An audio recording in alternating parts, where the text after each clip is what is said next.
Welcome and Merry Christmas. Ho, ho, ho. Welcome to a very Christmassy holidays. Yeah, actually we should say happy holidays. Yeah. Not everyone's a Christian, Richard.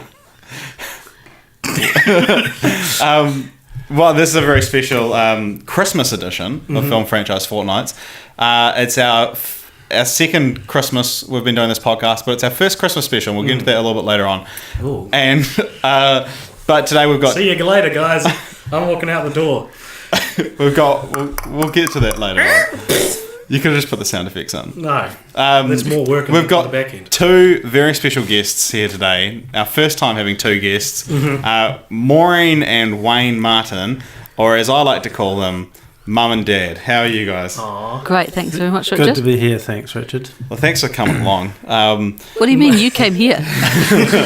Yeah, I flew all the way down to my hometown of Christchurch just to do this. My parents aren't here, and I think this is what it must feel like when there's like a what does Dad do for work day at school and your parents are divorced or something. You know those movies where like they have to deal with like not having one of their parents? Yeah. That's what this feels like now. I finally understand. I can finally what it's like to lose a parent. Yeah, I can finally relate to Littlefoot from Land Before Time. So, as always, I'm Richard Martin. I'm joined by Alexander Jones. Hello. A.K.A. AJ. Hello. And we are today discussing, because we've got double the guests, we thought we'd do double the franchises. Yeah. We're discussing Bad Mums, or Bad Moms for our American listeners, and Daddy's Home. Two parental franchises that both released a Christmas special this year. So the stars aligned and we thought it would be perfect. And so I got my parents, who watch 4 films a year, to make their 4 films this year be Bad Moms, Bad Moms 2. Saga. And I tried to get my parents, who watch sex-riddled dramas like Game of Thrones and Outlander, to watch these movies, and they couldn't get through the first Bad Mums because of how I'm feeling very, very salty about it, as you can probably tell. I've had some words to my parents on how they've ruined the podcast. Yeah. Another thing in my life they've done. No, I'm just kidding. All right. All right, so without further ado, let's crack into what are these movies. So first off, and I should get out my notes. And this wasn't actually the first film released, but we'll do it by saga. Yeah. So you've got Bad Moms, came out in 2016. It was directed by John Lucas and Scott Moore. And Mum, as the best mum I know, what's Bad Moms about? That's the right thing to say, Richard. Bad Mums is about 3 women who are all trying to be perfect mums and failing in their eyes. So they decide to stop being perfect mums, and they go and have a whale of a time. One of them stands for PTA, and suddenly everybody's not being a bad mum, and they're all much happier because they're not being a good mum, They're all being much happier because they're bad mums. Yeah. Great, probably better than any of the synopses we've ever done on this podcast. But yeah, as you said, so the 3 mothers are played by Kristen Bell, Mila Kunis, and Katherine Hahn. And then a year later, which is that's so weird. Such a quick turnaround, yeah. I mean, it kind of shows in the film, but we'll get to that. Somebody thought they had a good idea. Yeah. But then we got, in 2017, whether we liked it or not, we got a Bad Moms Christmas, aka Bad Moms 2, as it was called in New Zealand. Isn't it weird that they didn't change the O in moms to a U to be mums for the New Zealand release? Yeah. But they did change the rest of the title from a Bad Moms Christmas to Bad Moms 2. In the cinema AJ and I went to, there was has like the LED lights up above telling you the name of the movie. It's obviously only a certain length, but it just said Bad Moms. Christ. It sums it up. But we got Bad Moms 2, and Dad, what is that film about? Well, basically, the bad mums kind of revert to being their sort of put upon ordinary selves for Christmas, and they're all stressed about getting ready for Christmas and making it all perfect. And lo and behold, the mothers of each of them, or the parents of each of them, turn up on the doorstep right at Christmas, and they all turn out to be bitches, basically. And much hilarity and mayhem ensues. Sounds like you enjoyed it. Right. Probably the worst film I've ever seen. Wow. All right. It was even worse than the Tigger movie.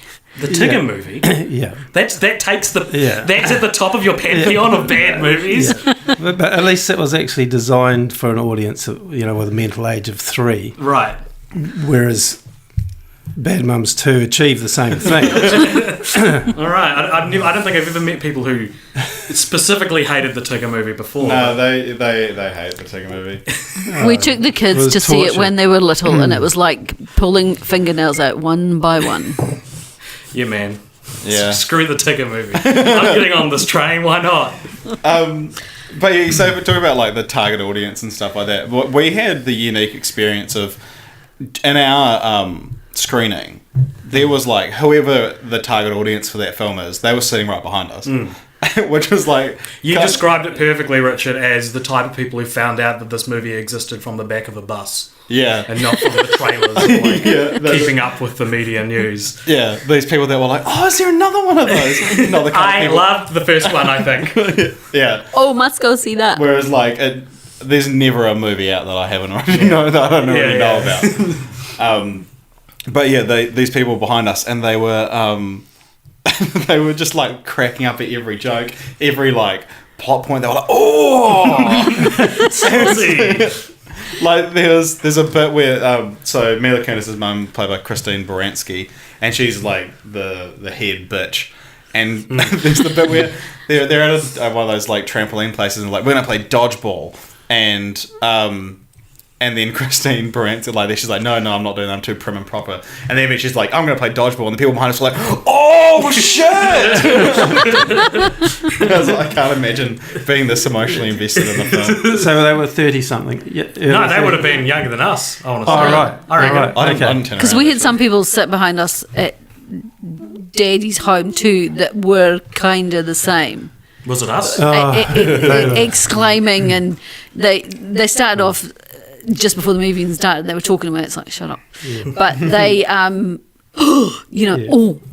expected that. Yeah. Oh, but the worst thing about them was they had the longest lasting potato crisp packet. And it must have been huge. The Mary Poppins full bag of potato because it was the whole hour and a half. It was just crackling, rustling, and crunching of chips. That's all I could hear. And it ruined Daddy's home too.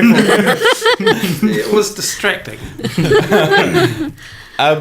But there's okay. Where do we all rank Bad Mums and Bad Mums 2?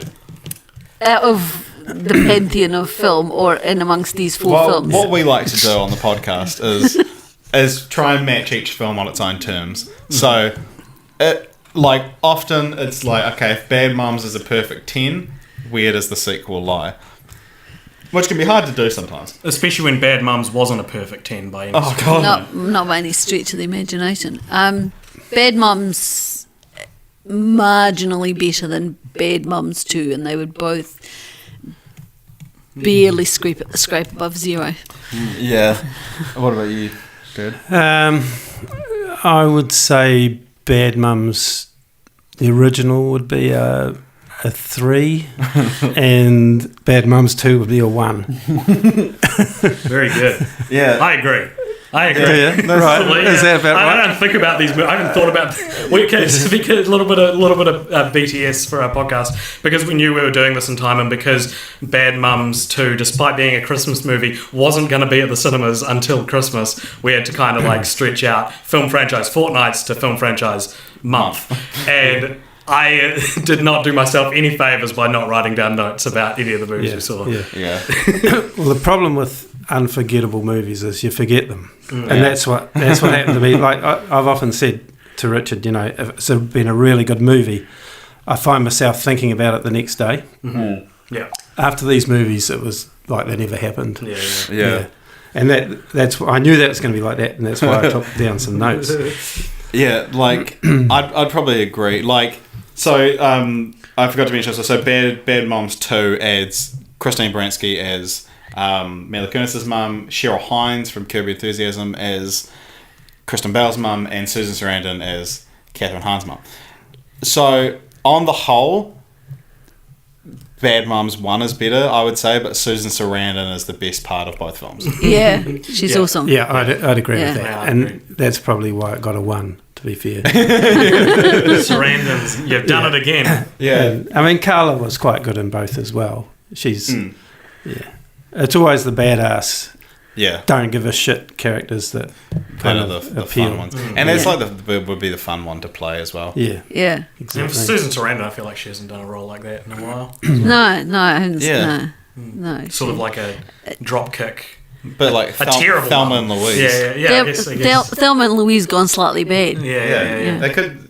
Bad Moms 2 could be a sequel to Thelma and Louise. Maybe it is. She didn't actually I die mean, when they drove off the cliff. Richard, you say that like someone who hasn't seen Thelma and Louise doesn't remember the ending.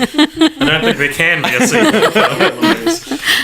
Yeah. Well, I mean, if the Simpsons Thelma and Louise parody is anything to go by, they just landed in a big pile of trash Oh, good. and survived. There you go. I was going to say it might have been a big tree caught the car, but you never know. So You do never know.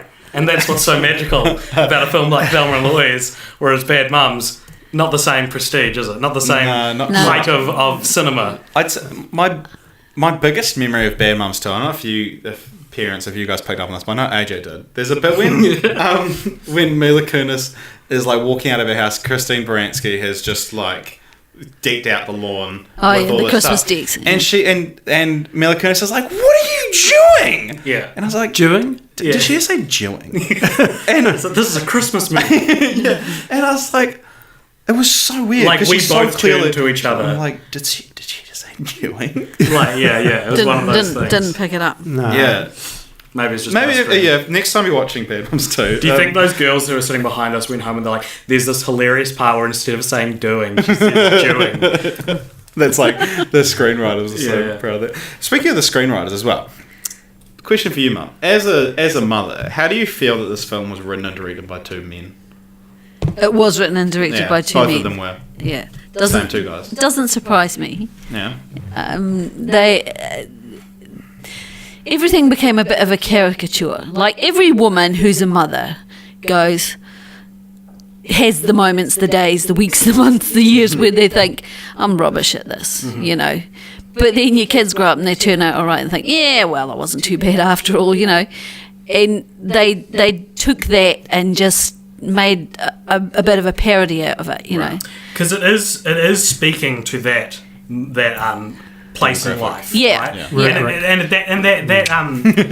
that should exist. That movie should exist. There should be a movie about how that's- but they could have done it much better Yeah. than that. You know, they didn't have to make it into a caricature of the idea. It could have been a much better film Yeah. if they'd actually explored the real emotion of the fact that And most women think they're rubbish at the job. You And know, if like the most beautiful actress in the world wasn't playing the main character.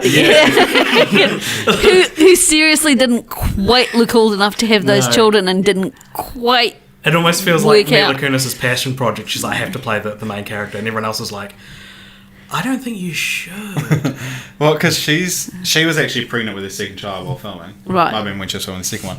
But yeah, I remember thinking that because There's a scene where they say it's after Mila Kunis' character. Who can remember the names of the characters in these films? it did referenced Carla, Catherine Yeah. Hahn's Carla. character. Is that? Oh, okay, there you go. Amy, Carla, Amy. Kiki. Kiki, you're right. Yeah. You're dead right. Yeah. Amy, who's played by Mila Kunis, she's just broken up with her husband, and to make her feel better, her friends are like, "We're gonna go get you laid," and they go to the bar, and there's a montage of her striking out. Yeah, striking out with men, where she'll say something that's kind of awkward, kind of off-putting, and the men are like, "Ooh, no thanks, no, that would not happen." If Mila Kunis talks to any of those guys in that bar, short of like threatening their lives, there's nothing she could say to them that would make them go like, "Ooh, dodged a bullet there." Like, it's Mila Kunis. Oh my goodness. Yeah, you're right. Yeah, there's a lot of weird stuff in the film because she's like the old one at her job, and everyone's like, "Oh, you're so stuffy and old." It's like Yeah. She's 32. Yeah. yeah.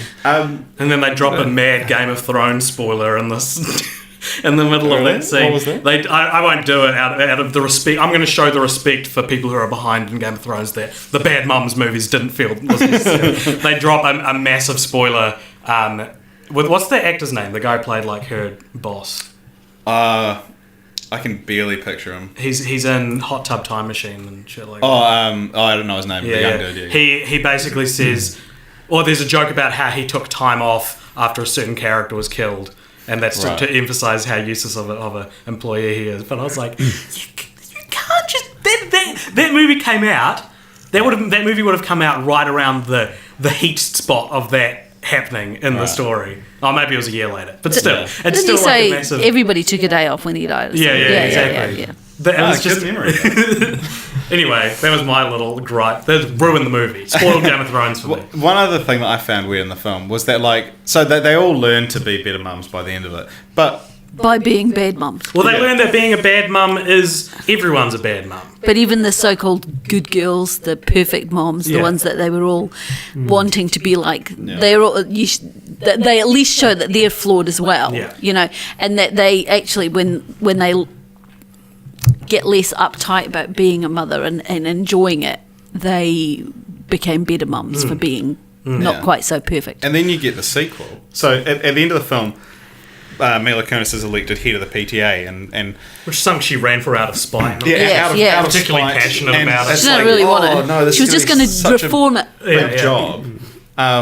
And then, so obviously, the sequel goes into that quite a lot about the fact that it's actually quite a difficult job being head of the PTA. Yeah. No, it doesn't. it's never mentioned. Never mentioned. Didn't exist. Amy has such a good life in that movie. Like, other than her husband cheating on her, I guess, everything else about her life is like, it's probably better than my life.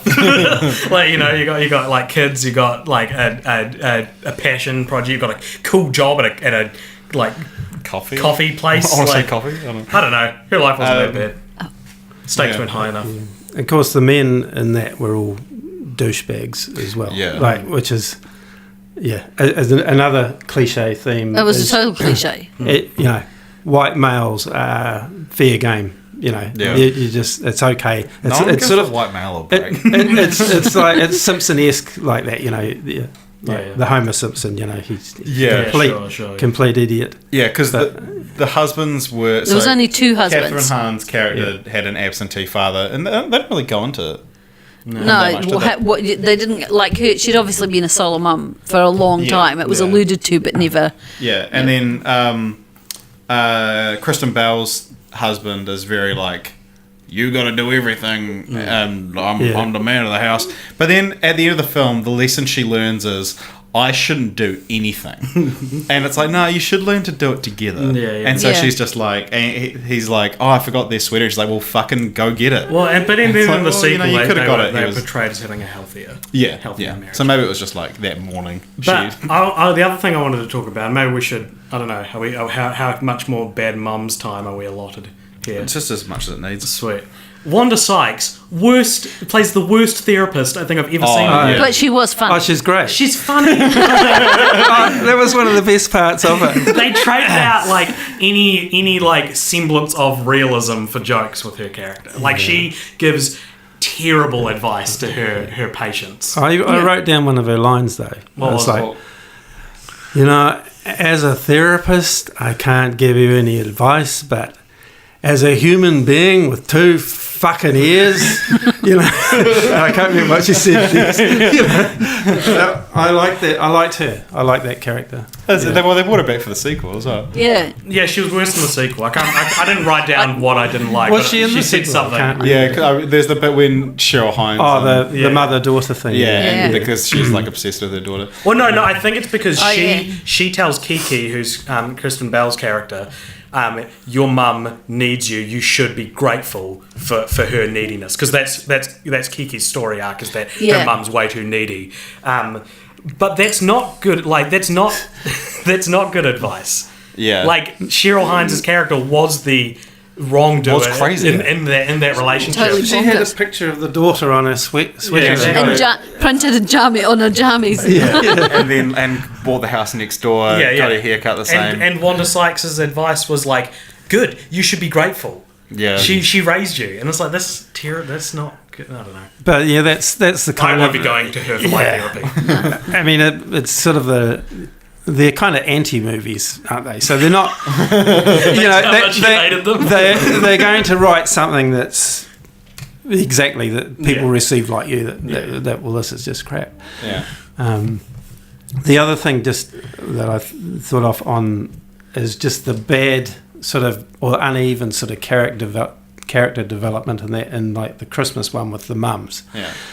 Because you think when they say, right, we're going to take back Christmas and we steal a friggin' Christmas tree and do something inappropriate with a Santa and run amok in the mall and get pissed and then like the next day they're all back to being sort of put upon what are we going to do about Christmas type people. It's like they just took a dive and the other thing was the Mila Kunis's mum. Yeah.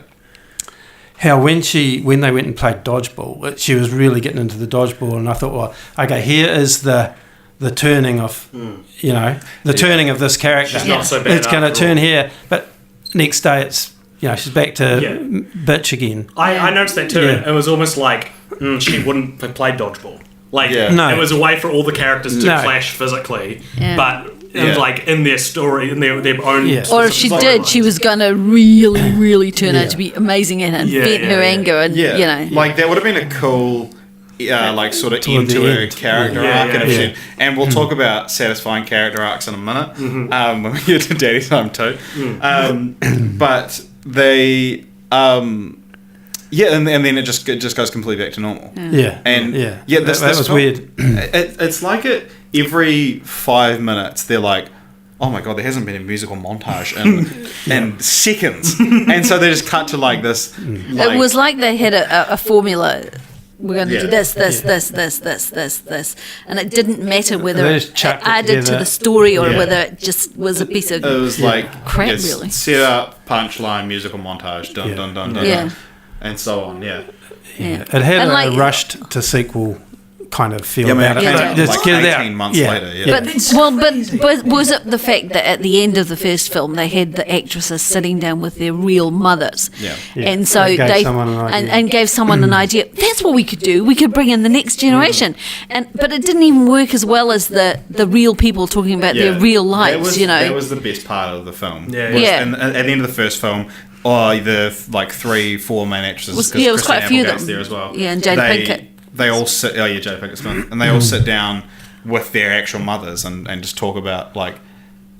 Just have a wee chat, and it's like it's the best part of the movie. It's like the whole film was kind of worth it because of this, and then One of them's mother, whose mother took them, was it Christine Applegate's mother took her to an Al Pacino, totally inappropriate Al Pacino Al film, Pacino and showed that. movie. But the mother goes, but it's Al Pacino. yeah, and then that movie, fun fact, also stars Ed O'Neill, who played her dad in All in the Married with Children. Married with Married with Children, Children, But yeah, and then so we have this great credit scene in Bad Mums, and then what are we treated to during the credits of Bad Moms 2? All the characters do this like The most weird song and dance. cringe with horrible, ugly Christmas jerseys on. And that was one of the worst things, Bad Mums too. Because, I mean, it was bad enough, start of the movie, you walk in there and there's like 30-somethings. Like they're all about Or between under. 32 and 33. Women. And then there's us, and we're sitting down the far end, so we've got to sort of walk right across in front of everyone, sit down, and sitting there, and it's like, the trailer, one of the trailers is 50 Shades of Grey, and I'm like shrinking lower and lower. 50 Shades Freed. Oh, is it? Or Sorry. darker, which Yeah. Freed. Yeah, right. sorry, I You're tried right, to absolutely. block it out. But I just Mumblings felt like in I was the background in a of, "We must go parallel and see universe, that." or like I was undercover at some weird cult or something. It was just I was in the wrong place. I wasn't very undercover because I was very recognisable. But I was in the wrong place is such a good critical review of Bad Mums too. yeah, that is. So then we get the Sums it musical up. montage and the ugly jerseys at You the guys end. wanted to leave straight. As soon as the credits roll, we were out of there. That was where I was. Unfortunately, We couldn't, because again we would have to walk right in front of everyone, putting Yeah, who ourselves all- on display. They were all watching. And not a person left. No, they all sat and watched that. Get us out of here. For the montage. Yeah. Get us out of here. So, yeah. So because we didn't actually want to be seen either going in or walking out. Yeah. We wanted to be incognito almost. If your life was a Bad Mums movie, you'd run into someone from like one of your social groups. Absolutely. And going to like Yeah. what's a great movie playing. What's at the moment? Well, Yeah. they go to like, call me by your name. Yeah. Yeah. And they're like, "Oh, are you here to see Ladybird? Like, what are you here to?" They're like, yeah. There you go. I've written the scene for Bad Mums 3. Yeah, so when we first, because I was scootering home, and one day, and I saw a poster for Daddy's Home 2, because the Daddy's Home 2 posters were up for ages before it came out. Yeah, it was. There, and then I saw the Bad Moms 2 poster, and I was like, these are both Christmas movies. And I was like, wait a minute, AJ, I've got an idea. And I was like, trying to figure out the best way to do it. I was like, do we get my parents to watch one franchise, your parents to watch another one, then we put them together, or do we like... And then we set it on, we'll get them to all watch both, and we'll have 6 people on the I've got podcast. to read out some messages. Get that ready. But I was like... Because AJ was like, yeah, sweet, my parents will do it, whatever. And I was like, oh, my parents don't really watch that many films. And when they do, it's because you've done immense amounts of research to know that it's like a good film worthy of your time. And even then, if it doesn't catch you in the first 12 minutes... and I have to say, none of those movies would have passed the 12-minute test.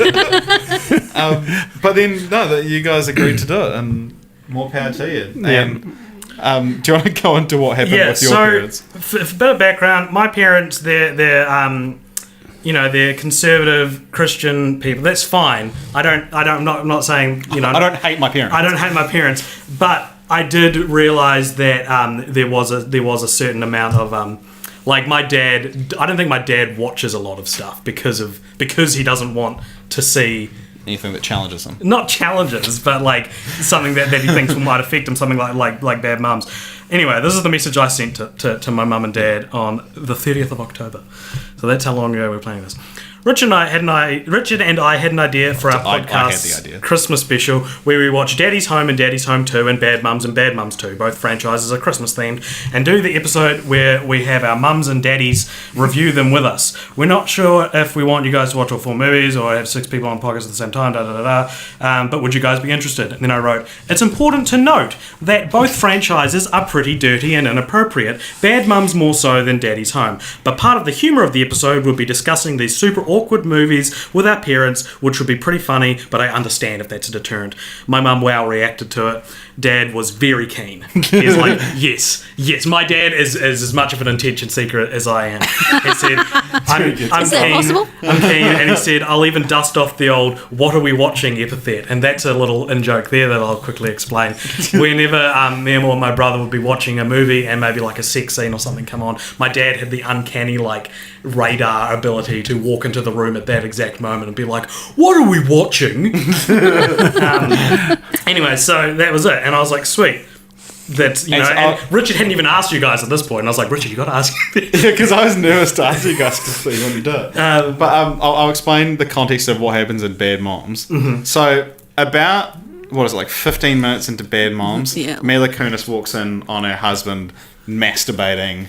And she's like, oh, let me have a look at what you're watching. And then it's this full frontally nude woman on Skype. And he's been having an affair with her.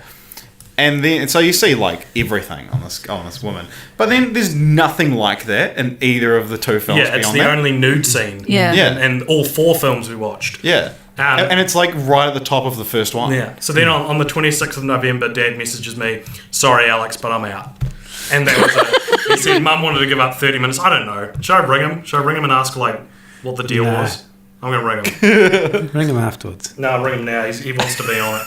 This is what he gets for betraying my content. And if this doesn't work, we can cut it out. You know, that's the wrong person. We can cut it out and just have this as a nice little bridge between the 2 film franchises. Yeah. They would have watched Daddy's Home. Probably would have liked it.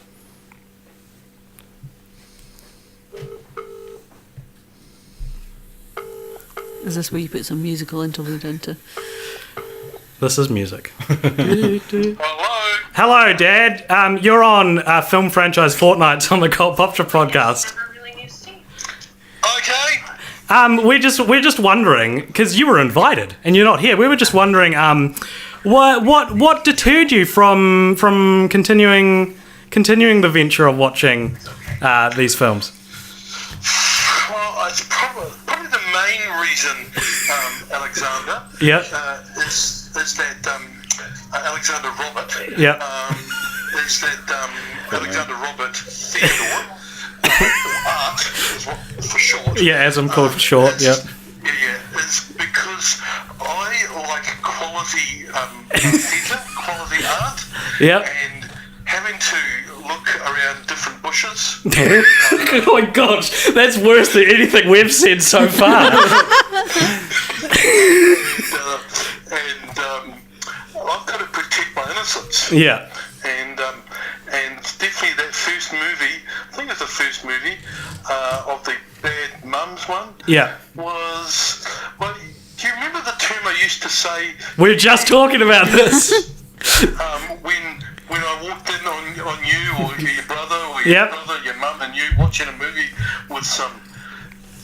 What did I say? You said, "What are we watching?" Exactly.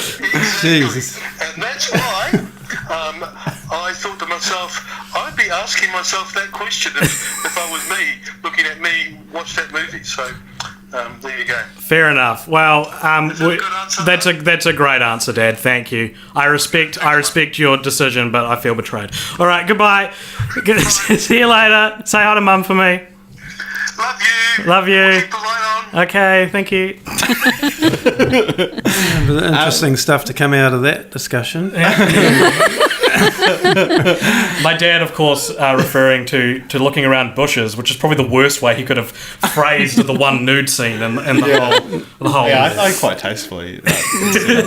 But I don't like that he indirectly insulted my parents by being like, AJ, I like quality cinema, Yeah. so I didn't do it. Nah, screw my dad. Dude. We like quality cinema, but we love our son. Yeah, exactly. That's the difference, Dad. I know you're listening to this. I know you're trying to find this part specifically because you won't like the swearing that's already happened. So he'll just skip to the phone call. I hear you, Dad. You're gonna text me about this later. Anyway, All right, well, what a great interlude. what a great interlude. Shall we move on to the Daddy's Home franchise? So that consists of two movies, Daddy's Home and Daddy's Home 2. Daddy's Home for Christmas. It's a good title. Yeah. That's brilliant. Why didn't I think of that? Daddy's Home came out in 2015, directed by John Morris and Sean Anders. And I've forgotten to do something. Anyway, we'll go back to Bad Mums. We can... Once we've talked about Daddy's Home, we can then open the floor to talk about anything. Sure. AJ, what is that about? Daddy's Home? Yeah. Daddy's Home is about, you've got a guy who's played by Will Ferrell. What's his name? Brad. Brad. It is Brad. It's totally Brad. It is Brad? You're Yeah, great, it is Brad. Wayne. Yeah. We did only see it last night. And so there's a guy named Brad, and he his whole life he's wanted to be a father. Then a few years before he meets his soon-to-be wife, in like an X-ray accident, he becomes infertile. Which is just really sad. Yeah, he should have sued the dentist like millions of dollars for, but it was just played off as a They joke. did live in a nice house. Maybe he did. Maybe he did. He kind of seems like a pushover in the movie, though. Anyway. He was a total pushover. But anyway, he's got stepkids now, and that's sort of he's trying to create a really good relationship with his new stepkids.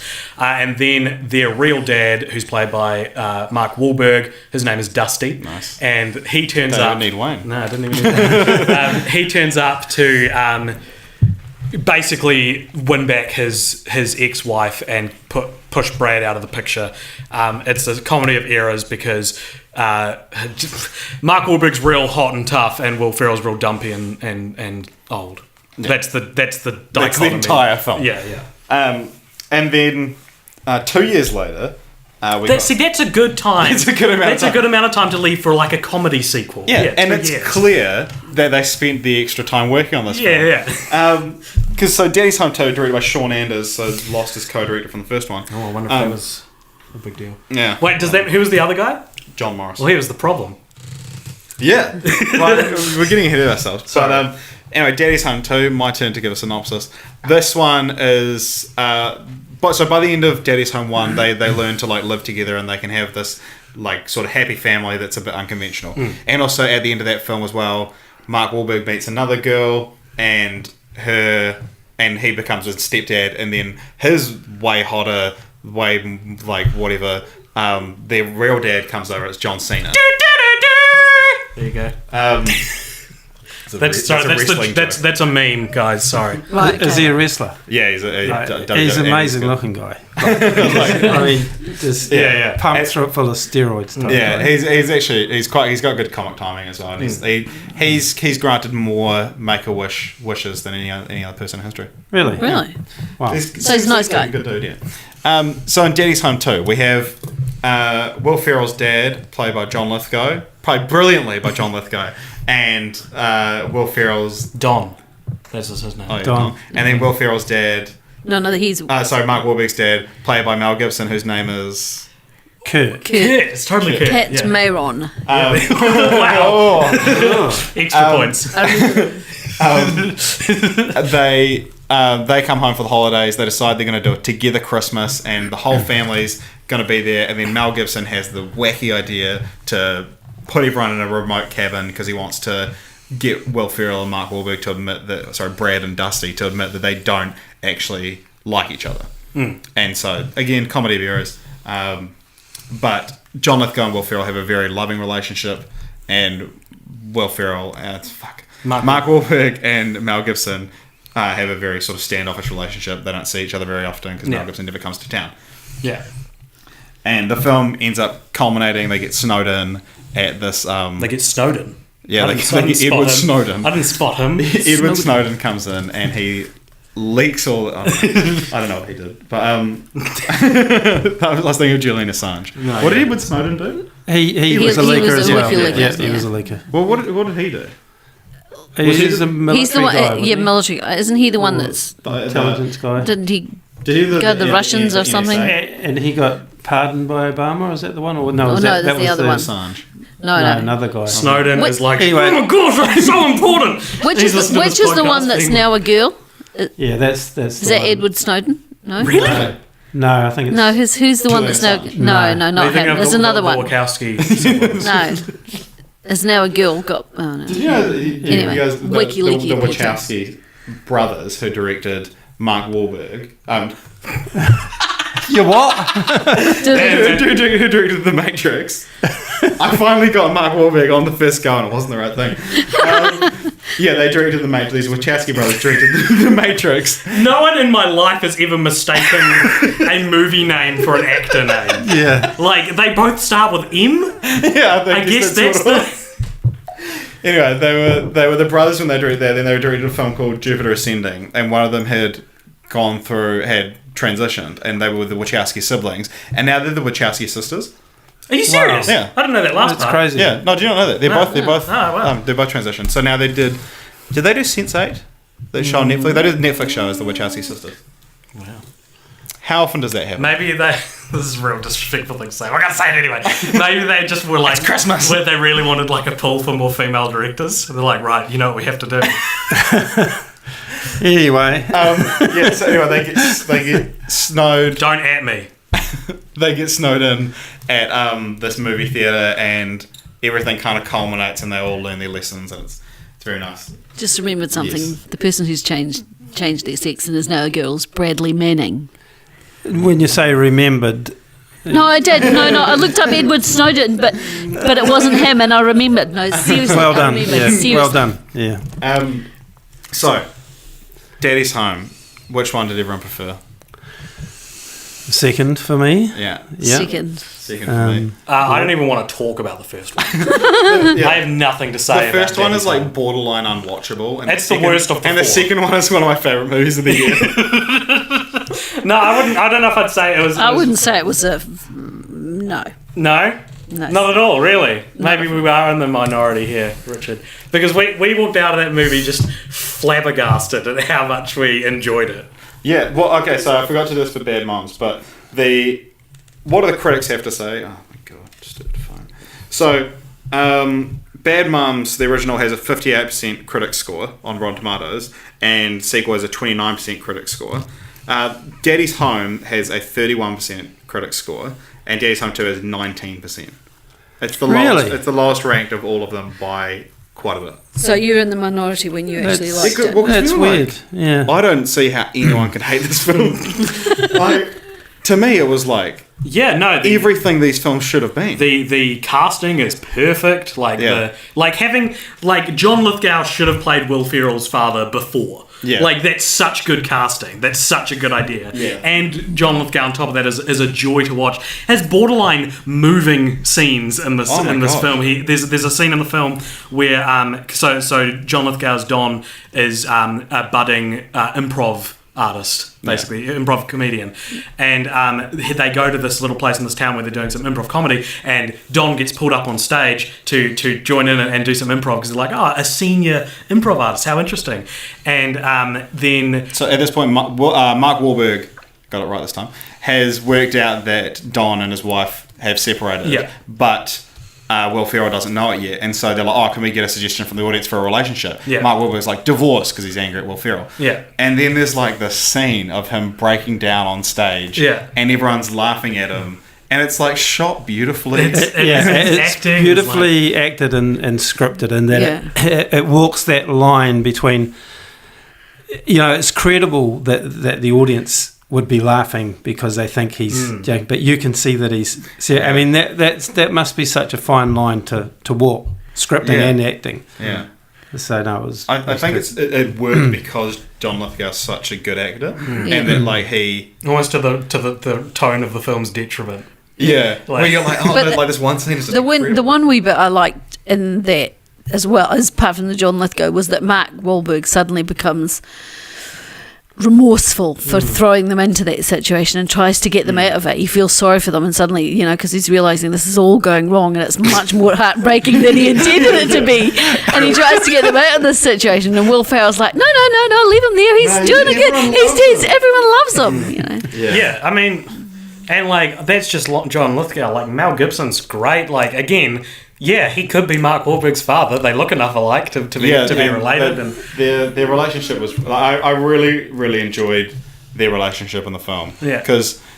And this is what I teased earlier about character arcs. Spoiler alert for Daddy's Home 2. Yeah, spoilers for Daddy's Home 2. If you intend on watching Daddy's Home 2, turn off the podcast now. So they end up at this movie theatre, and they're all snowed in. They have to watch this movie called Mistletoe, about this like grizzled tow truck driver played by Liam Neeson, who actually provided his own voice. And it's like he's all like, I love killing bad guys, but I love my kids even more. Like that doesn't sound anything like Liam Neeson. It was classic. But, it was very like it wasn't too far off. It started off alright, but I lost it. And it was this classic like Liam Neeson vehicle, and then after that, Mark Wahlberg and Mel Gibson are like standing outside, and he's like, "Why have you never been a better father to me?" kind of thing. And Mel Gibson gives this like impassioned speech about like, "There's one thing I always wanted to be, and that's a better father to you." And you're like, "Oh, that wasn't really earned." And then Mark Wahlberg's like, "That was in the film we just watched." That was good. You stole it word for word. Yeah, it teases like this. When we were watching it, I was up to that point. I was like, I hate how much I've been enjoying this movie. And then Mel Gibson launched into that, and I was like, he hasn't earned this. He didn't go through anything. He hasn't learned his lesson. No. And then they completely undercut it by proving it was just another one of Kurt's like attempts to weasel everyone, But then we do finally get the payoff of Mel Gibson's character, and one of my favourite film scenes of 2017. So when I flashback to in the first and second movies, there's scenes at the airport when a character comes down the escalator and they react to them. So in the first film, it's Will Ferrell being like, "Oh my god, Mark Wahlberg's so hot, I can never compete with that." And then in the second one, it's like Mel Gibson comes down the escalator and it's like, "Oh, he's a cool dude," and they're like, he's gruff and shows no emotion, and then John Lithgow comes down and it's like slow motion. He's so excited to see Will Ferrell, and they run into each other and they kiss each other on the lips. and it's actually really funny. And so they're like, oh, what, they've not seen each other for a long time? It's like, no, they saw each other for Thanksgiving a month ago. Yeah. And then at the end of the film, when they're like saying goodbye, and John Lithgow and Will Ferrell have like finally like made up, and because they had a bit of a falling out, and they're like saying goodbye, it's very passionate. And then Mark Wahlberg kind of is like, well, I guess I'll see you in 5 years. And Mel Gibson throws his arm around him and kisses him right on the lips. And it's so funny. Yeah, it's great. And then Will Ferrell's Brad's mum comes down the escalator with her new boyfriend, who's Chesley Sullenberger. the guy Sully. Sully. And Will Ferrell rejects him, creating this wonderful symmetry between the two films of how we treat our stepfathers and our fathers and our families. It's like, why is this so good? But yeah, how did you guys react to the Mel Gibson kissing? The kissing? Yeah. Didn't like it. Yeah.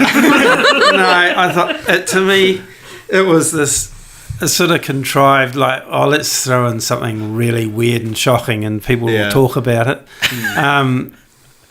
To me it was just a device, and so I didn't rate it. It was one of my favourite scenes of 2017. These are the only 4 movies you've seen this year. So actually, one of those we go to a surprising number of movies. This is a debate that we've often had. But we I have kept a actually thing seen on a my few. phone once for, when was the last time we went to the movie? Oh, we go to the movies all the time. No, we don't.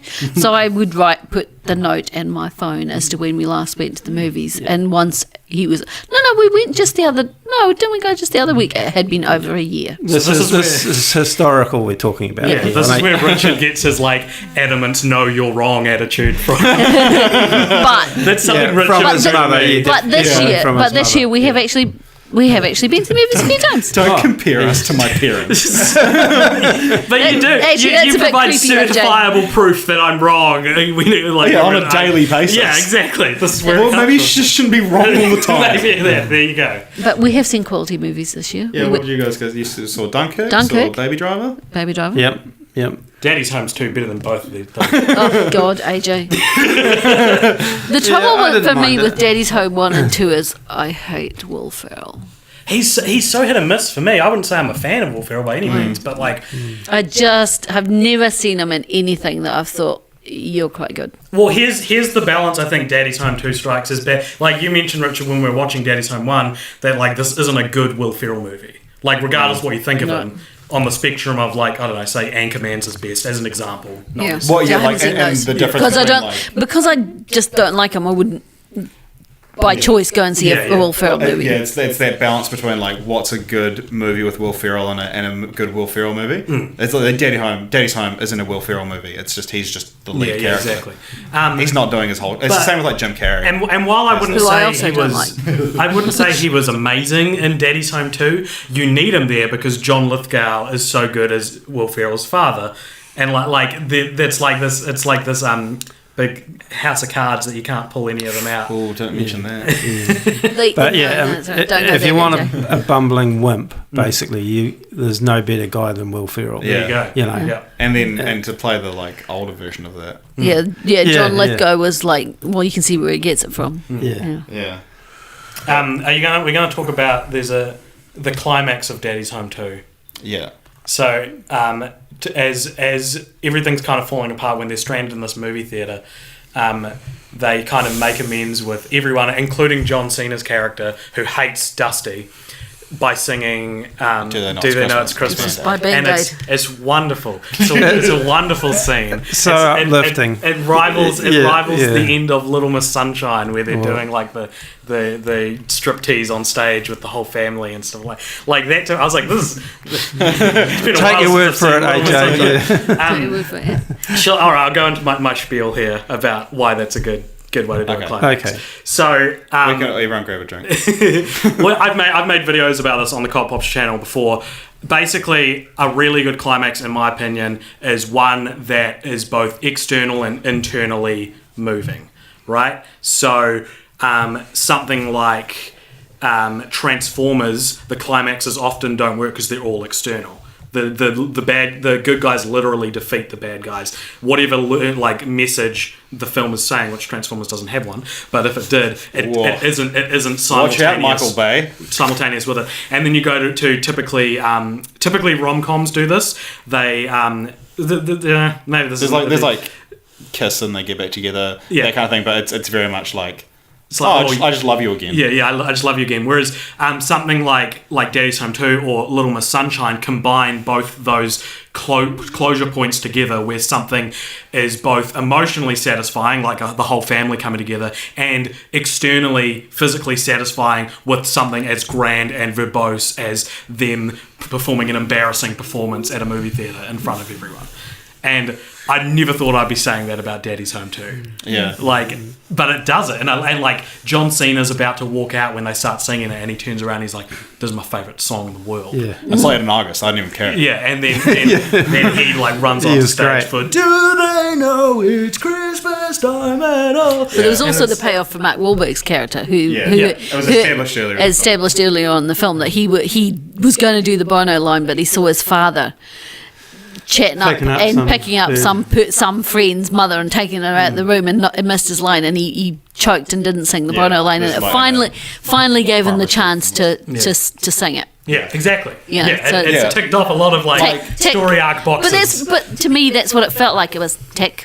Tick, that's a valid tick, argument. I can't. But for me, I guess I got so on board with the film by that point that because it's like, oh, what are we going to do to get everyone back together? And it's established early on in the film. There's a jukebox, someone plays Do They Know It's Christmas, and Mark Wahlberg's like, turn it off, I hate this song. He explains why he's traumatized by it. And then they're like, what are we going to do to bring everyone together? And Will Ferrell has like this, for some reason, has this like drum, and he's like, and it's like the opening like bars of Do They Know It's Christmas. And I was like, yes. And it's such a good song and a perfect song for that situation. It's just and there's something about movies that a song injected into a movie gives the song more power. Even introducing the tough guy characters, that was one other thing. Was it Thunderstruck, AC/DC? It was marching on to Thunderstruck, and I think, shit, that's a great song, but I don't necessarily think that if I hear it on the radio, but in the context of a movie. It is interesting what a song can kind of make you. Well, maybe that's a key to what I was talking about with external and internal. Because all your examples are songs. Yeah. Well, no, because the example I actually made a video about is the ending of About a Boy. Have you guys seen About a Boy? Yeah. So that movie ends. He hasn't. I have. Okay. So that movie ends with Hugh Grant's character basically protecting this teenage boy's what would you say? Popularity, because he goes on stage in a talent show to sing Killing Me Softly to his mum. So it's total embarrassment. Right. Like, you would never do that if you wanted to be cool. Will Ferrell. The character's name is Will in the film. Hugh Grant runs on stage with a guitar, despite like his whole character's I want to be cool. He runs on stage with a guitar, sings Killing Me Softly with him, and it's awesome, and he embarrasses himself, and it's like a complete kind of arc for both characters. Yeah. And it's the same. It's Killing Me Softly now is a very special song for me, because I think of that scene and how it worked. And one of the pathetic ways of rounding off a film was, I think, Daddy's Home, the first one. At the end, because it was the Will Ferrell character talked earlier about resolving conflict through dance, and was it right at the end of the movie that they all started there was going to be a big rumble, and then they all started dancing. Yeah, Mark Wahlberg. And to me, that was just excruciatingly bad. I really liked that. I didn't like the whole film up until that point, and then it's the high point of the film for me. Really? And the high point is like a small bump on a flat line. It was that Mark Wahlberg's character learning something and showing that through physical means, because he's the whole time he's real cool. He made fun of Will Ferrell for suggesting sorry problems with dance. He gets a problem and they're like, let's throw down, and he just sort of starts wiggling his shoulders and then ends up doing a dance. But then everyone gets in on it, and it's kind of that's probably the guy who wrote and directed Daddy's Home 2. As a genius, you can get the feeling from someone. You can get the feeling from someone like the guys who write the Scary Movie, Date Movie. Yeah, what are their names? Friedberg and Seltzer. Yeah, you get the feeling from them that they're like, okay, cash another check. Like, Yeah. we wrote another movie no one liked. Yeah. I reckon the main creative team behind Daddy's Home 2 are probably pretty bummed with like the critical response to it. I'm bummed with the critical Look, because there is response. heart into it, and that's the difference. They didn't feel like there was as much heart in Daddy's Home 1, but there is Yeah. in Daddy's Home 2, and maybe they didn't bring that. Maybe that was all Lithgow and Gibson bringing that. But Yeah, it definitely is. But one thing I sort of know, like even just when the casts were announced, is that like the casts of the two films, it's like, man, these would make good Graham Norton episodes. They're so like put these four people together, and there is a Graham Norton episode with the four guys from Daddy's Home 2. Right. But then like halfway through, they're like, oh, and here's this fashion designer, and they just talk to her for the rest of the show. But then it's that like you had it right there, Graham. it's like that you put like sort of Like a slightly good- unconventional celebrities good couch. together, and they're all quite like out there and Yeah. got good stories and stuff like that. And one sort of thing I did just sort of want to play a little game, I guess. What do you guys think of like what do you think was the best and worst pairing of parent to child actor? Throughout the whole franchise, the five through tiers both of- the worst pairing. That's a good question. I feel like there's such a clear answer. Well, I mean, Yeah, I don't have one so- specifically.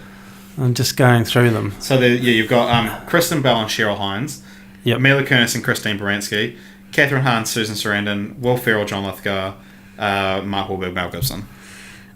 They're all Kiki pretty and good. Cheryl. Yeah. Yeah. Yeah. Good. Yeah. I guess, yeah, if I had to pick one, it'd probably be them. But I don't necessarily think they were mismatched or anything. Right. But yeah. Yeah, I think that in terms of looks, I'd say Mila Kunis, Christine Baranski. Yeah, that's Yeah. my answer, 100%. Yeah. I'm not sure because I looked at because unusually with her you saw the father as well, and it's like didn't strike me that they would have that child. Well, Mila Kunis looks like she's a different ethnicity. To that's just that's the only thing. But it's actually because I was interested to know this, that I looked up the age differences between all of them. All right. So Mila Kunis, Christine Baranski is the biggest difference between the two ages, 31-year age gap, and Kristen Bell, Cheryl Hines is the smallest.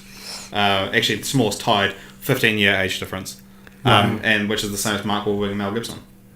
Yeah, see, Yeah, Mark 15. Really? Wahlberg and Mel Gibson to me didn't strike me as being they did look too close in age. Mark Wahlberg did look a wee bit too old to be Mel Yeah. Gibson's son.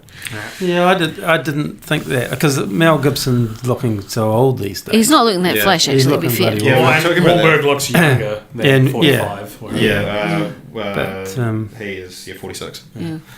But I mean, Mel Gibson was. I mean, he was a great part of the film and made it interesting, but just not a sympathetic character at all. And I don't know whether Yeah. it's because I'm preconditioned not to like him because I know what an arsehole he is. Yeah. But there was nothing really sympathetic about that character at all. There's an argument that Daddy's Home 2 is Mel Gibson's Birdman, though.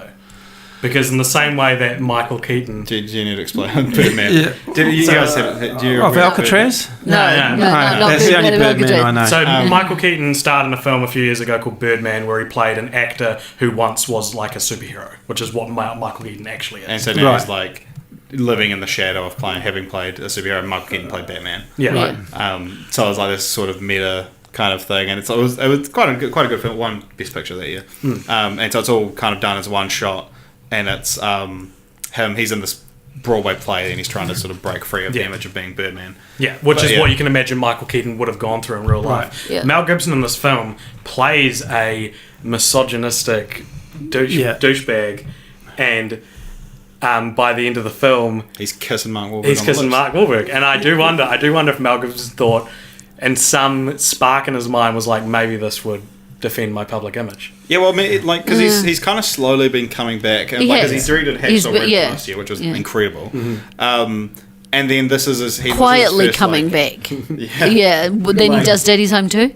Yeah, but Yeah, like but doing like that's a doing a soft family friendly thing, sort of though. thing, because it's like probably his biggest profile acting role in quite a long time. Yeah. And you have to give him credit, I guess, for because it was almost a self-parody role, isn't it? Yeah, You exactly. know? That's what I'm talking so, about. So you do have to give him credit for that. But I don't know, something about him makes your flesh creep a bit. Yeah, I was talking about this with Mum today. Is that like he is really looking a lot worse for wear, but they treat it like he's still really hot. Yeah, like he's come down the escalator. And like, damn, it's like all these young women. He looks like a bag. But he is supposed to have been a space shuttle captain, commander. So he would theoretically be a high profile person, a bit like Sully was at the end. That somebody that would be instantly recognisable. As that.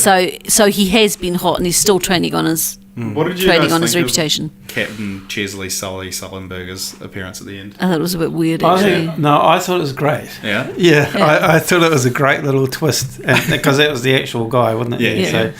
So, you didn't like it, Richard? I don't know, because I'm feeling that you and I are kind of polar opposites. It's one of those things where if they'd mentioned Sully earlier in the film, it would have made sense. It felt like a fired Chekhov's gun that was never set up. Why that's a good way of putting it. The only thing was that you got told that John Lithgow liked to talk to people on the planes, and that he talked to this guy that became the boyfriend of the husband, but they could have alluded to it a bit more strongly. Because they were like, oh, my new dad's about to come down that escalator, I was like, who are they going to get? Yeah, I know. I was like, I was actually expecting it to be Liam Neeson. Oh, right. I was like, that would make sense, because that would be like Liam Neeson playing Liam Neeson would be hilarious. Yeah. But then it was him. But then I liked the stuff that it added. How he's like, who they like? Oh my god, they made that Tom Hanks movie about it. We just watched it last week. No, I don't know. I'm not on board with it. It's too weird. It's too like, why is Daddy's Home 2 an advocate for the Sully story? Like it doesn't like. So you don't think what he did was? No, I'm saying Daddy's Home 2. It's not Daddy's Home 2's business. Like an egregious celebrity cameo would have made more sense. Yeah. It was a bit. I thought it was a bit weird. Yeah. I just thought. I liked it. No, and you stand more power to you. Yeah. Another fun thing I found out. So all the 10 parents across these two films all do have children. Mm-hmm. It's found it interesting who has the most children. So Cheryl Hines has the least children. She's only got one child. And then you've got Kristen Bell, Mila Kunis, Catherine Hahn, Christine Baranski all have 2. Susan Sarandon, Will Ferrell, and John Lithgow have 3. And Mark Wahlberg has 4. And Mel Gibson has a truckload. I knew he was going to win. 9 kids. Yeah, he's got an infant who turns 1 next month. Oh my goodness! And the mother is 27. Oh my goodness! And he's 61. But didn't he have like 7 with his first wife? Yeah. Who took him to the cleaners? Yeah. He's with a 27-year-old? Yeah, she's a equestrian vaulter / writer. Oh man, so my mum loves Mel Gibson. Mel Gibson, growing up, I remember getting her the Lethal Weapon movies for Christmas because Mel Gibson was her celebrity crush. Right. This was free pass. This was but this was way before the whole sugar tit scandal that arguably put the final nail in Mel Gibson's. I don't think it's arguable. I think that's it. Well, he was already a bit disliked. Yeah, I guess there was I don't know, the juice. The juice thing. The juice thing was a pretty big. Yeah. And we talk about my parents being conservative Christians before, and Mel Gibson directed Passion of the Christ, so like Mel Gibson's very, very much like my mum's heartthrob. But I would think that by a 27-year-old isn't in that crossover. Right, I guess if you're famous, you're famous. But I would think a 27-year-old wouldn't be all into Mel Gibson. I feel like he's crossed that line. Yeah, I think he's. Yeah, he's past that line. I think he's past that line even for me. Wow, and we all know what Mum thinks about Mel Gibson. I did used to like him, but I think he's past being attractive. He's not wearing well. Fan of, what women want, Mel Gibson.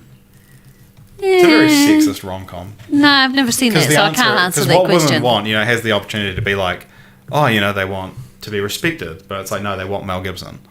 That's the answer. Let's talk about what women want. Can we talk about it just for a second? I mean, haven't seen it. No, I remember the poodle talks. I remember because he can read women's minds. He reads a poodle's talk. He reads a poodle's mind, and the poodle's going, "Monsieur, I need to poop." Isn't that Shouldn't fun? have a woman's Was that the high voice. point of the movie? Or It might be. I don't know. That's all you remember. That's all that bothers to stand So up. therefore, it probably is. Alan Hunt? Yes. Yeah. Yes. Mel She's good. Gibson. Gibson? And you barely touched your notes there, Dad. Have Yeah, well, I can't You read hardly them. touched your notes. No, I haven't actually looked at them. But mainly, I write notes so that as I'm writing them, I'm committing them to memory Right, better. yeah. Same as when I was studying. Don't so much. Just the act of writing actual- it down. helps. The act of the writing it act down. of writing it down. And the trouble is, have you seen his writing? Even he pretty can't. terrible. Even he can't read it once he's written it down. Yeah, no, there's a lot of good stuff in there, but you know, It's lost in We'll, the we'll, ages. we'll Instagram them. Yeah. 10 points There's for some everything good. I remember writing down some good lines, like the in Bad Mums when she walks in on the husband, with skyping that girl, and after the exchanges, and she asks him, "So do you have feelings for this woman?" He says, "Yeah." You don't masturbate in front of someone for 10 months and not develop feelings. I'm not a monster. I kind of want Wayne Martin to be playing that role now. The delivery of that line, I believe quite you like more that? than I believe the actor in the movie. There's I was talking about like favorite lines and stuff like that. There's a couple of because for what feels like these sort of movies nowadays feel very improvised, and I think we got it quite a bit in Bad Mums more than Daddy's Home, where a scene will just go on as long as it has to. They'll just keep rolling until Catherine Hahn says something funny enough to end the scene on, and often it's shouldn't have been the end of the scene. But my favourite line across all of the films is at the end of Daddy's Home 2, when they're like, "Oh, John Cena, don't go outside," and he's like, "I was a substitute for Ice Road Trucker season 3. I know what I'm doing," and Will Ferrell's just like, "That was the best season." Yeah. He's not saying it to anyone. He's just genuinely amazed. That was my favourite bit. Yeah. Do you want us to have a favourite bit? No, you've covered them off. One of the characters that I really liked that we haven't mentioned in Daddy's Home was it Griff? Griff. Yeah. The black tradesman. Yeah. Oh, yeah. That was. He has some great lines. You know. It is relevant that he's black. I did want to. Yeah.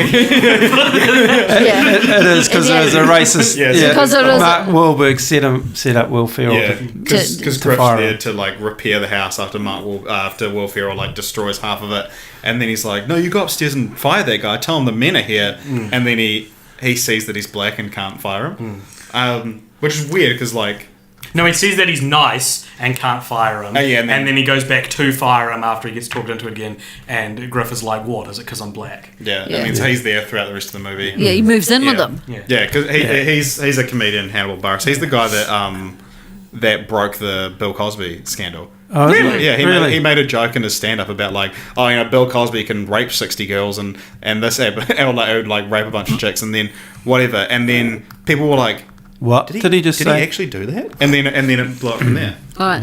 They're ridiculous.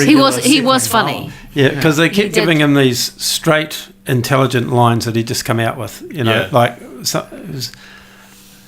that guy's one of the top 5 endocrinologists in the country. this is from the couch. He says this, you know. Yeah. And there's another scene where there was some dramatic exchange, and he says, "I don't know, it felt a bit weird and forced for me," and Maureen said, "The whole bloody movie felt like that." But it's because at the end of the film, Will Ferrell finally does knock up his wife, and he's like, "Can you name the baby after me?" And then he's not in the sequel, but the baby is named Griffey. Yeah, that's All right. right. Yeah, Right. yeah, I know. That was quite a nice sweet moment. What a good film. What a good film. So, what's everyone's final ranking of the 4? Just in order, Yeah. or okay, for me, we'll start at the bottom, and that would be Bad Mums 2, Yeah. followed by Bad Mums, followed by Daddy's Home, and then Daddy's Home 2 was the top. Yeah. Yep. Mum? Yeah, I've had to rank them in an order. Like if you had to watch If one. I had to watch one of them again, kill me now. If I had to watch one of them again, probably Daddy's Home 2. Just. But least favourite would be Bad Moms 2. yeah.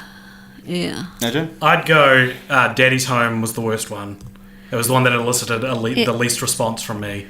Then Bad Mums 2, then Bad Mums, then Daddy's Home 2. I'd go... It's a Daddy's Home sandwich. That's the release order as well. Yeah. Was it? No, Well, the Bad release Mums order was a 2. Daddy's Home. Well, the release order was a Daddy's Home sandwich. Right. But I'd go top 1 Daddy's Home 2, massive gap, and then Bad Mums, Daddy's Home, Bad Mums 2. That's a confusing way to do it because we all went worst to best. Okay, well then Bad Moms 2, Daddy's Home, Bad Moms, massive gap, Daddy's Home 2. Okay. Yeah. I can get my mind around that. So now there's a segment that we quite often do here called Continue the Franchise, where we all we pitch where we think the franchise could go or where it should go. I'm going to go first because I feel like I have the obvious... Actually, no, first off, I'll sort of say where these franchises are sitting. So there is a planned spin-off of Bad Moms called Bad Dads, which I feel completely misses the point of the original. But so does the original, to be fair. So, but that's scheduled for July 2017. There's been no developments in a year. They'll do it. So it's one of those things where on Wikipedia it's like it's scheduled for July 2017, but it's unlikely to make this release date because that was 6 months ago. Who would star in Bad Dads? Because it couldn't be the dads. It couldn't be the adjacent dads to they're the not Bad famous enough. Mums. Yeah, they're not No. famous. It'd be like Will Ferrell, Mark Wahlberg, and John Cena. John It's just Cena, yeah, Daddy's Home. So did they do it and just call it something else? yeah. Oh, Well, wait a minute, somebody stole our idea. We Yeah. can't do that now. But when asked about a Bad Moms 3, the producer said, well, I don't want to spoil the ending of this film, but when we have shown it in previews, there was some crazy percentage of people who said, please make a third one as soon as possible, because there's kind of a jumping off point at the end of the movie for maybe what you could do if you were going to do another movie. We'll have to see. This first movie came out in summer. This movie comes out in the very, very crowded holiday season. I mean, as we point out in the movie, the moms are busier than ever. So we're counting on them to do all their business and also come see a movie. All I can say is we will see. Who was asking for a Bad who was that Moms crazy No. percentage And of what- the what- 30 what- people? and It's a was bit the- like Donald Trump. People are saying, all these people are saying, everybody's saying this. But what did they think was the obvious sequel so thing? my sort of sequel idea is that both film ends with the grandparents saying, let's go to Vegas. So have Christine Baranski, Cheryl Hines, Susan Sarandon, Mark Wahlberg, Mel Gibson, and John Lithgow meet up in Vegas and do like A crossover. Mommy's Home. Bad Daddy's Home Mum.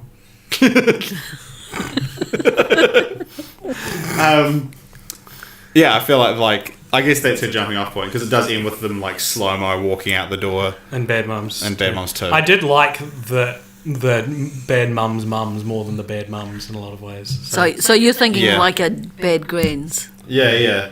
And or Yeah. Granddaddy's Home. Yeah. But I prefer almost across the board prefer like the older actors because it's cooler to see. That's like, a good idea. They should make that movie. There's That no wouldn't be reason that they bad. shouldn't make that movie. That'd be better than the You rest pitch of them. it to them, probably. Richard. Yeah. Yeah. Oh. Post it on Reddit. You'll get downvoted instantly. But at least you can say you tried. Yeah. It's cool to see Susan Sarandon or Mel Gibson in like a raunchy family comedy. Yeah. Than it is to see like Mila Kunis or Mark Wahlberg. But I thought Mark Wahlberg was actually pretty good in these films, though. I thought like he played the role quite well of being liked him. especially when he's first introduced, of just being like so like overly nice that he's a douchebag. Yeah. Like because for the first like hour of the film, there's no hint of malice from him. Right. He's just like he just actually seems like a genuinely nice dude. But then obviously the truth comes out. Yeah, it does. What else happens in that movie? Should we go? Can I go next? Yeah. All right, my continued franchise is kind of it's not really continuing it. Basically, I have a theory, and I've told Richard this theory. I'm telling you guys this theory for the first time. I think, and I honestly think this. This isn't just something I'm saying like, oh, it feels like this. I believe that Daddy's Home 2 was another script.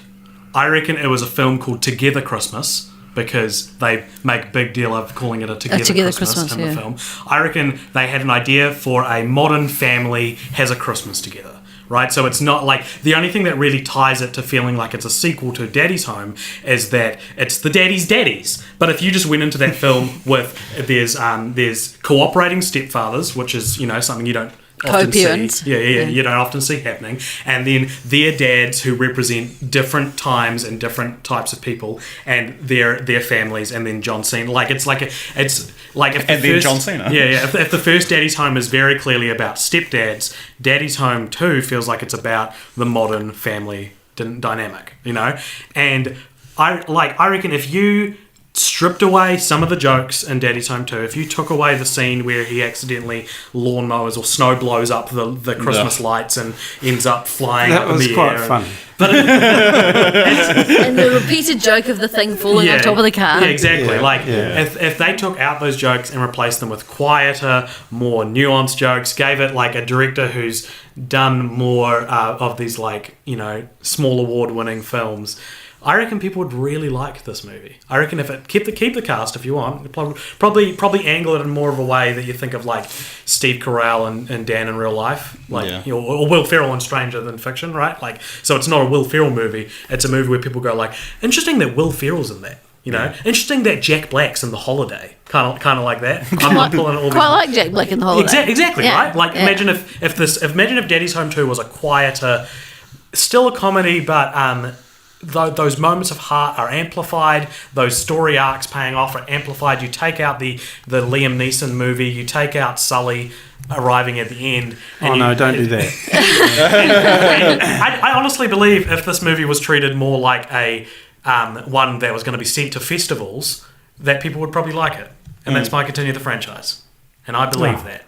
Could I also believe have been a classic. Michael Jackson is still alive and he faked his death, and the proof for that is that there are ghost sightings in Neverland Ranch, and that's something Michael Jackson would do. He'd pretend to die and then be like, but put ghost sightings there. Because took a weird turn. Magic's real. Michael Jackson, man. Anyway, He's still around. Speaking of Daddy's Home, Mark Wahlberg mentioned he wants to get Liam Neeson for Daddy's Home 3. Because someone was like, oh, Liam Neeson did a cameo, and he was like, yeah, it'll be cool to have him in the third one if we do one, whatever, shut up, leave me alone. So that's where Daddy's Home 3 So he could be the wrestler guy's dad. He'd be good. That'd be good, actually. That'd be really good. Yeah. Yeah, that would be That's Mum's perfect. Continue the Franchise. Yeah. You do it. Alright, have you got one, dude? Well, not one that I think would be any good. It's like, So it'd be just on the par. We find you're ourselves sort of in that already boat, at the bottom of the barrel. Yeah. How do you keep scraping or not? But the kind of thing that you often see in this, that they do transport it to a different place. So they kind of take the same plot, the same true, people, yeah. and okay, let's take all those stressed moms, and they have to get away. Or the couples say they have to get away from the kids. They leave the grandparents in charge of the kids, and they go to somewhere like the Caribbean or Rio de Janeiro, and so they're having a wonderful time there. And it's kind of juxtaposed with the horrendous time that the grandparents are having with the kids. They're getting tied up and covered in crap and all that. Yeah, and of course. So the grandparents decide we can't stand this anymore, so they transport everyone to said destination. Yeah, and say it's the Caribbean, and then of course it's the same plot, same dynamic, same bullshit. With throwing in, you're probably throwing in the fact that these attractive black men are probably showing interest in the woman. Yeah, and. I love this, cynicism. You're delivering this. It's totally cynical because if they made this would be the most pathetic sellout sequel in history. But I wouldn't put it past them. Yeah, no, it's very you have the first one, which is it's at the school, and then the second one is you put it in winter. Third one, A Bad Mom's Holiday. You put it in a tropical island. It's that let's and on the whole press tour. Because no one can be like, it's a great film. Everyone's like, it looks like this was so much fun to film. Yeah. You just beautiful. And they're like, we just took a holiday and filmed it. Yeah. It's so great. Yeah. Wayne, I'm convinced that's what they're going to do. Yeah. That's Yeah. it. That's what they're going to do. Yeah. No question. What about, did you have a Daddy's Home 3? No, not Same really. thing. The only no, it's actually that. In fact, that is what I wrote. It would work for both. Yeah. Look, in fact, I've got there for both. Yeah, and yeah, you could do the same sequel, and well, they did set them up just going to Vegas. So. yeah, and because the other thing was, I wrote down crossover would be, you know, a crossover would be. Do you think we're the first like sort of group of people to make the connection that the movie about mums and the movies about dads both had a Christmas special at the same time? Because when I was driving home that time, and I noticed, I was like, of course! I was like, how did I not? Oh, that's interesting that the universe has provided this opportunity for my podcast. What Oprah would call a light bulb moment. when we walked out of the movie, I said, I didn't actually realise it was a Christmas movie. When we went in there, I didn't know it was going to be another bloody Christmas movie because I hate Christmas movies. But have you seen any good ones? Love Actually, which is mostly good, apart from some stories that don't belong. But the moody people. Yeah, the stupid nudie. Common complaint about Love Actually, right? Take them out, and it's a perfect little movie. It goes from being a movie you could be like, hey, mum and dad, let's, like me especially. Like, and it turns into, what are we watching? Exactly. And I did watch A Wonderful Life. Did we both watch that? Yeah. That's a really good movie. Yeah. That's not a Christmas movie until the last one. And we did watch The Holiday one year, and you actually quite enjoyed that. It was why is Jack Black in the Jack Black and Kate Winslet and Cameron Diaz. Remember the swap houses thing? That was quite good. I I just don't know. I don't like Christmas specials. If we're watching QI and it's a Christmas special, it's like, meh. It's too I don't know. cheesy. I don't know what it is, but I just find it an unnecessary as a content distraction. creator, it's a really good way to like come up with ideas for what you want to make. It's not that he doesn't like Christmas. No, I like Christmas. I definitely like Christmas. Just can people please stop talking about it? I'm pro Christmas. I'd call myself. But yeah, my original idea for continuing the franchise was I was like, what are some real old actors and actresses, and then you just do like another generation. Right. And I was like, you get like Penny White. Yeah, and that's it. And that's it. Everyone else is dead. You get Kirk Douglas. Well, I wondered if you could leave it a few years and then from the kids' perspective. Yeah, get some. Imagine if Bad Mum's got a distant sequel.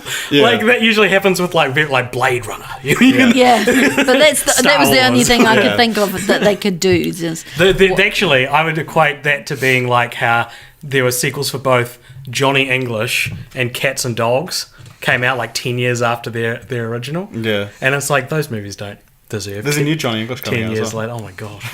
Johnny English was good. Yeah, but it doesn't deserve a sequel 10 years later. Oh, no. Make one at a time, that's sure. That's true, yeah. That's true. Alright, well that just about does it for this podcast. I teased this at the start, but this is our first Christmas episode. Oh, here we go. What happened the first time? And so we'll both explain our sides of the story, and then we've got two we'll leave it to completely neutral people to see who we think are the wrong. Dispute resolution that we're talking here. Okay, so last year we were like, let's do a Christmas special.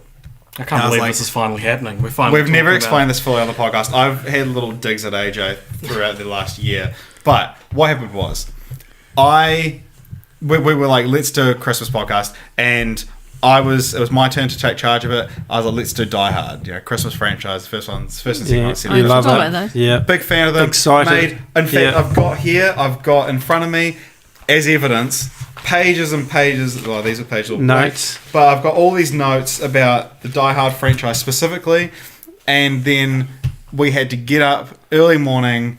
AJ hates when I do this, but we got up. We had to get up at like 8 in the morning to record it because I was going to Whangarei, AJ was going to Christchurch, and we recorded the podcast. We sat down to record it, and I was like, "All right, we're here talking about Die Hard." And then what happened, AJ? I watched all 5 Home Alone movies instead of all 5 Die Hard movies. Your mum's laughing. I'm off the hook. So he didn't tell me until we were recording and I'd done pages of research. I was so excited to do this one. It was like the perfect friend. So you did it deliberately, watch the Home Alone movies? Yeah. If you listen to the create episode, stitched them up. If you listen to the episode beforehand, I go, next week we're going to do a Christmas franchise. What are we going to do? And Richard goes, it's the Santa Claus. And I'm like, nah, what are we? Because I had to get you to like agree to it. Still, I think. And then you're like, we're going to do Die Hard. And I was like, yes. And then AJ like deliberately didn't watch any of the movies with me. And then, so we recorded the podcast. We've never released it. It hasn't been played. Well, actually, I listened back to it. I've never listened 2 back days to ago. it. I just never listened back to it. And so it's this forgotten relic that we've never released. We've never really talked about on the podcast. I refer to it as Die Alone. Yeah, that's how it felt. And so we didn't speak to each other for 3 weeks afterwards as well. Well, I mean, we were on Christmas break. We weren't around each other. Yeah, well, I'm sure if we had still lived with been flatting together at the time. But anyway, and so the podcast is AJ kind of throwing this curveball, being like, hey, I didn't watch any of the films. Here, Richard, can you make content out of it? And then I was like, well, I'm just mad at you. And so it's not very funny. We're going to get people commenting saying, can we hear it?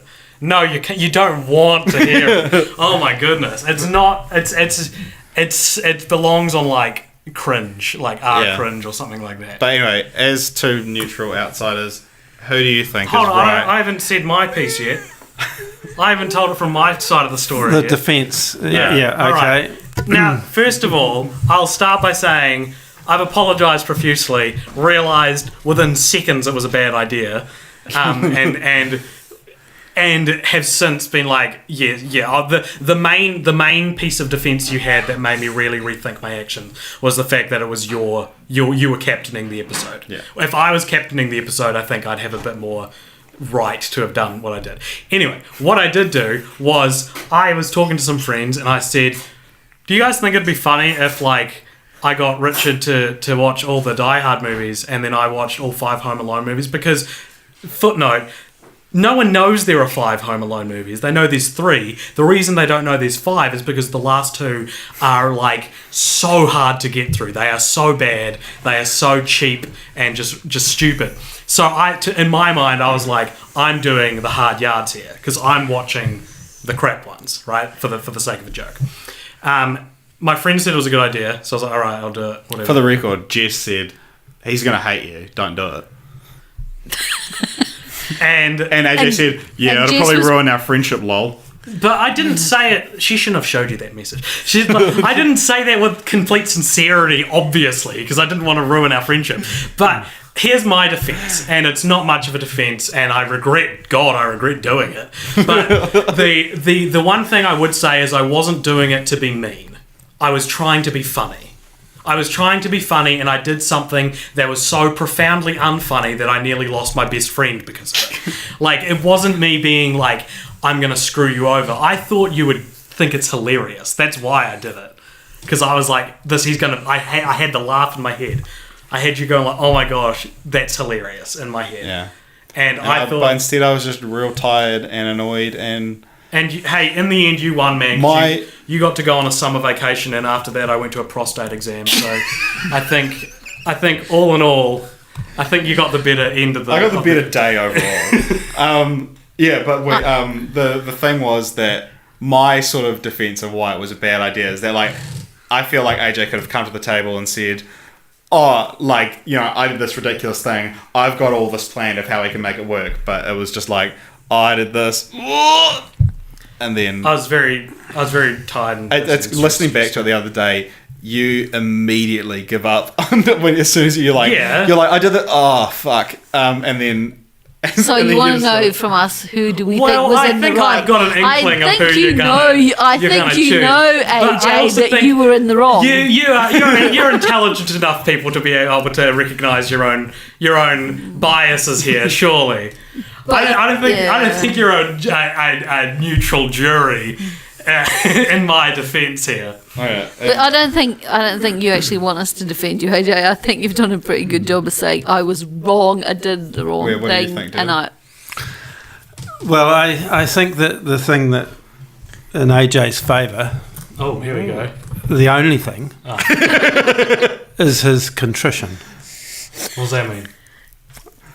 That means remorse, basically. Right. Yes, that's everything in your favour that I can think of. And I think if you plucked a jury of 1,000 people, none of whom know Richard, I think it would probably be 1,000 to 1 or 1,000 to 0 against you. Hey, look, out of the 20 people I told about it, they were all fine with it. So that was, except for Jess, I guess, who didn't really care. You either mean way. people you told beforehand? Yeah. Right. And actually, no, people I told after were like the main response I got from people, because I'm not a very proud person. Like, if I've done something wrong, I'll try and examine what I did, right? Yeah. And I asked people, and the best review I got was like, I would have been mad, but I probably wouldn't have, like, well, I would have been annoyed, but I probably wouldn't have been angry, I think, is what a lot of people said to me. Yeah. Maybe you just didn't choose your moment as well as you could have. And also probably the movie, like, well, knowing Richard likes Die Hard, so he would obviously be looking really forward to it. Yeah, but have you seen the Die Hard sequels? Like, at least Home haven't Alone even has seen 2 the good first one. sequels. All the Die Hard sequels suck. No, they don't. Don't they? I haven't You would seen them. know that. No, don't have 2, but 3. No. Yeah, 2 and 3 are good. We all make misjudgments, and you know Yeah. that's. But I think my only crime is that I didn't get angry enough at you. Because I just got sad and I just didn't want to do the podcast. Whereas I should have just gotten furious at you, and Yes, it could have been funny content. Fuck this! Yeah. Yeah. I'm out of Yeah. here. Well, I mean, you got your parents to tell me that they like you more than me. So I think. No, Mission accomplished. That's totally unbiased. Like if it was reversed. I reckon my parents They would still like me more My if parents, they were would, your no, my parents. parents would stick up for me. Yeah. They'd be wrong to, but they would. See, you can't help but say that you were wrong. Of course, I don't hold it against. But yeah, it was a year ago. Yeah. Get over it You know. already. Yeah, Richard. it was we had a big discussion about it about like 2 months ago, 2-3 months ago, and I got really like fired up because that was when AJ was like, "No, I'm actually not that sorry." But then listening back to it like 2 days or yesterday, I think I was like, why would you listen? I was to like, that abortion? whatever. It's pretty funny. Yeah, I think like I'm finally in a place where I can joke about it. So you haven't done Die Hard since? No, it's not Both even- franchises stripped from the list. Yeah, so But you're in a position now where you could both comfortably do it. well, because we talked about what should we do for a Christmas special this year. I was like, I watch Home Alone, you watch Die Hard, and then we like do a year delayed version of it. But yeah, so we've talked about if we do like a Patreon, which is where you like get you'd be like, oh, I like what you do, I'll give you $2 a month, and so it'd be like, if you give $2 you get this, if you give $10 you get this. It's like what the $1,000 thing is. If you give us $1,000 a month, we'll release you the podcast. You have access to Die Alone, the last episode of the Cult Popture podcast. So you're recording what we're talking about here. So Yeah. You're going to release that as a little extra for a little extra treat for people who want to just dial in and Yeah, like leave a comment. Let us know who you thought was We the have one. a few. We actually do have a Right few in. relatively neutral party listeners. Yeah. So I mean, I'm interested. David Brown, Brent, Brent. what do you Taylor. guys think? What do you guys think? Who was in the wrong last Christmas? Anyway, Merry Christmas. Happy birthday to Dad for tomorrow. I'm Hey, it's saying my that because sister's it's- birthday as well. The Well, day it's after. the day The day after. we're recording when the podcast The is day released. after. It's my tomorrow, sister's actually. birthday Yeah, the day so this is getting Oh, released sorry. tomorrow. So Oh, yeah. I was trying to. I'd cut that bit. Leave it all. When's your sister's birthday? Tomorrow. So today, when this is released. Yeah, it's the 22nd. Okay, yeah, Dad's the 23rd. So happy birthday to Maddie and Wayne. Next Christmas, we're going to do Brother Bear and Sister Act with my brother and sister because they'll watch anything. Emily would be so pissed off. My sister would be so annoyed if we did a sister-related one without her. But thank you guys for joining us. Thank you for watching these movies. I know it wasn't easy. Do you have anything to plug? Do you guys have a No. YouTube channel or maybe a WordPress? Not right. You've at the written a moment. book, haven't you, Wayne? Yes, I've written. What's the book I've written called? a couple of books. Oh, Murder on the my Mongatapu. Published that. by Canterbury University Press. there you go. Yeah, check We it out. got a plug. It's a Nice. blockbuster. Mum? No, plug. Mum, my husband wrote a book. Yeah. Thank you so much for joining us. Merry Christmas, and we'll see you over the next few weeks. Happy holidays. Happy holidays, yes. Yeah. We over the holiday, I guess. Film Fantastic Fortnights will be off for a few weeks, but Like literally one. Like you're gonna get it because it's a 2-week podcast. no, it's like we're not doing it again for like a month. Are we? Yeah. Okay, never mind. So, but we're going to be releasing weekly podcasts related to other things. We've got our most disappointing movies of 2017, most anticipated of 2018, one that we don't know what it's going to be, and then another one that is I'm very excited to share with you guys. Yeah. It's not the lost episode. It's not the lost episode, and you're never hearing that. Unless I you wanted to, give I us wanted to release a $1,000. little snippet from it, but AJ said I don't think it's worth it. Well, I don't think that would be very good. If you like Cult Popture, check us out on Facebook and YouTube and SoundCloud and Twitter and iTunes and where else are we? I don't know. I guess. Just Google Cult Popture. Yeah, just enjoy your Christmas. Yeah. And yeah, once again, thank you very much to Maureen and Wayne, aka my parents, for coming on the podcast. You're welcome. It was a pleasure. Chastise my parents even more when I get home and be like, you should have been there, Mum. They were talking bad about Mel Gibson. You had your chance. But your dad did quite well when you phoned him up. There you go. Yeah. All right. Thank you. Thank you.